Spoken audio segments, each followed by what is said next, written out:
ఇప్పటికి 73% పురోగతిని సాధించిన ఈ ప్రాజెక్టు 2027 నాటికి పూర్తి కానుంది.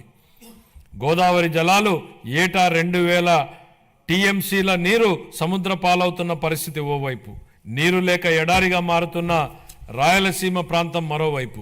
వృధాగవుతున్న నీటిని సద్వినియోగం చేసుకుంటూ ఆంధ్రప్రదేశ్ను కరువు రహిత రాష్ట్రంగా మారుస్తూ రైతుల జీవితాలలో వెలుగు నింపే దిశగా బృహత్తరమైన పోలవరం బనకచెర్ల నదుల అనుసంధాన ప్రాజెక్టును మన గౌరవ ముఖ్యమంత్రి గారు శ్రీకారం చుట్టారు.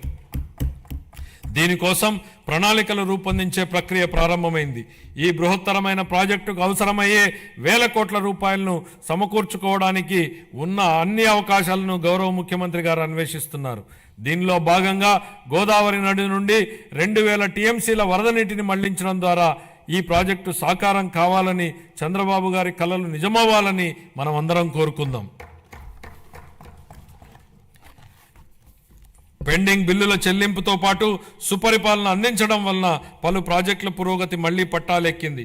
వీటిలో హంద్రీ నివాస్ సుజల స్రవంతి ప్రాజెక్టు వెడల్పు చేసే పనులు ఇప్పటికే ప్రారంభమయ్యాయి. పూల సుబ్బయ్య వెలుగొండ ప్రాజెక్టు, చింతలపూడి ఎత్తిపోతల పథకం స్టేజ్ 2లోని బొడ్డేపల్లి రాజగోపాలరావు వంశధార ఫేజ్ 2 పనులు వివిధ దశల్లో ఉన్నాయి. 25-26 ఆర్థిక సంవత్సరానికి జలవనరుల శాఖకు 18,019 కోట్ల రూపాయల కేటాయింపును ప్రతిపాదిస్తున్నాను. పరిశ్రమలు మరియు వాణిజ్యం. గత ప్రభుత్వ ఉదాసీన వైఖరి మరియు అసంబద్ధ విధానాల వలన పరిశ్రమలు మూతపడడంతో ప్రజలు ఉద్యోగాలు కోల్పోయి అనేక కుటుంబాలు ఆర్థికంగా చితికిపోయాయి. రాష్ట్రం నుంచి అనేక పరిశ్రమలు తరిమివేయబడడంతో వ్యాపార వర్గాల్లో భయాందోళనలు నెలకొన్నాయి. స్కూళ్లలో డ్రాప్అవుట్స్ గురించి మనం వింటూ ఉంటాం అధ్యక్ష. కానీ గత ప్రభుత్వంలో స్కూళ్లలో విద్యార్థులు డ్రాప్అవుట్ సహజంగానే పెరిగాయి. ఇవే కాకుండా పరిశ్రమలు డ్రాప్అవుట్ అయ్యాయి, రాష్ట్రం నుంచి ఉద్యోగాలు డ్రాప్అవుట్ అయ్యాయి, పేదలకు ఉపాధి డ్రాప్అవుట్ అయింది. ఇన్ని రంగాలలో డ్రాప్అవుట్లు కావడానికి మూలకారమైన గత ప్రభుత్వ పాలకులు ఇప్పుడు ఓటమి భయంతో సభకు రాకుండా అసెంబ్లీ నుంచి కూడా డ్రాప్అవుట్ అయ్యారు.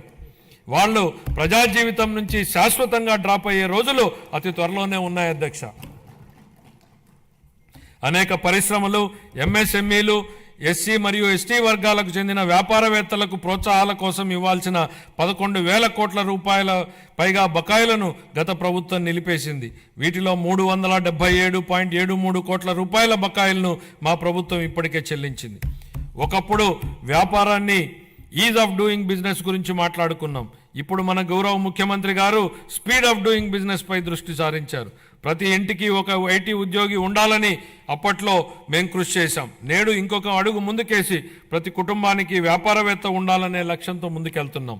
ఓర్వకల్లు, కొప్పర్తి అనే 2 పారిశ్రామిక వాడలకు ఆర్థిక సహాయం అందించి అభివృద్ధి చేసేందుకు కేంద్ర ప్రభుత్వం ఆమోదం తెలిపింది.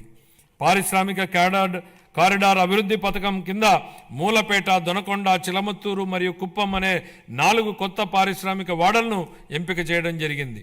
పారిశ్రామిక వృద్ధిని వేగవంతం చేయడానికి మరియు దృఢమైన పెట్టుబడి వ్యవస్థను నెలకొల్పడానికి మా ప్రభుత్వం ముందు చూపుతో కూడిన అనేక విధానపరమైన కార్యక్రమాలను ఆవిష్కరించింది. 4 లక్షల మందికి ఉద్యోగ అవకాశాలు కల్పించే దిశగా ప్రధాన పెట్టుబడిదారులైన NTPC, green energy limited, Arcelor Mittal steel company, NHPC, BPCL, Reliance Industries, LG Electronics, TCS, Tata power, Greenko group, Hero Future Energies, Ecoren ఎనర్జీల నుండి మా ప్రభుత్వం 6.3 లక్షల కోట్ల రూపాయల పెట్టుబడి హామీలను సాధించగలిగింది. ఈ సందర్భంగా పెట్టుబడుల సాధనలో శ్రీ నారా లోకేష్ గారి గురించి ప్రత్యేకంగా చెప్పాలి అధ్యక్ష.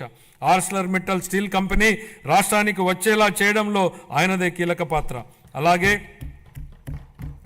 ప్రతిష్టాత్మక సంస్థలకు చెందిన డేటా సెంటర్లను రాష్ట్రానికి వచ్చేలా చేసే విషయమై లోకేష్ గారు దృష్టి పెట్టారు. 25-26 ఆర్థిక సంవత్సరానికి గాను పరిశ్రమలు మరియు వాణిజ్య శాఖకు 3,156 కోట్ల రూపాయలను కేటాయింపును ప్రతిపాదిస్తున్నాను. ఇంధన రంగం. ప్రమాణ స్వీకారం చేసిన రోజునే గత ప్రభుత్వం విద్యుత్ కొనుగోలు ఒప్పందాలను రద్దు చేస్తున్నట్లు ప్రకటించడంతో విద్యుత్ రంగం సర్వనాశనమైంది. అసమర్థ పాలన, అప్పులు పెరిగి మరియు టారిఫ్ భారం కారణంగా ఈ రంగం 1.29 లక్షల కోట్ల రూపాయలకు పైగా నష్టాలను చవిచూసింది. విద్యుత్ కొనుగోలు ఒప్పందాలను గత ప్రభుత్వం నిర్లక్ష్యంగా రద్దు చేయడంతో మన రాష్ట్రం అధిక ధరకు విద్యుత్తును కొనుగోలు చేయాల్సి వచ్చింది. దీనివల్ల ట్రూ అప్ ఛార్జీల పేరుతో ప్రజలపై పెనుభారం మోపబడింది. గౌరవ ముఖ్యమంత్రి గారి దార్శనిక నాయకత్వంలో మన రాష్ట్ర ఇంధన రంగం నేడు పునరుజ్జీవం పొందుతోంది. గ్రీన్ హైడ్రోజన్ ఉత్పత్తిలో 2030 నాటికి భారతదేశం యొక్క మొత్తం ఉత్పత్తిలో 1/3 సాధించాలనే ధ్యేయంతో రాష్ట్రాన్ని గ్రీన్ హైడ్రోజన్ హబ్గా మార్చడమే మా ప్రభుత్వ లక్ష్యం. Andhra Pradesh integrated clean energy policy 24 పునరుత్పాదక ఇంధన తయారీ జోన్ల ఏర్పాటు చేయడం ద్వారా ఇంధన రంగంలో పెట్టుబడులను ఆకర్షించి 7.5 లక్షల మందికి ప్రత్యక్ష మరియు పరోక్ష ఉపాధి అవకాశాలను కల్పించే ప్రయత్నాలు జరుగుతున్నాయి.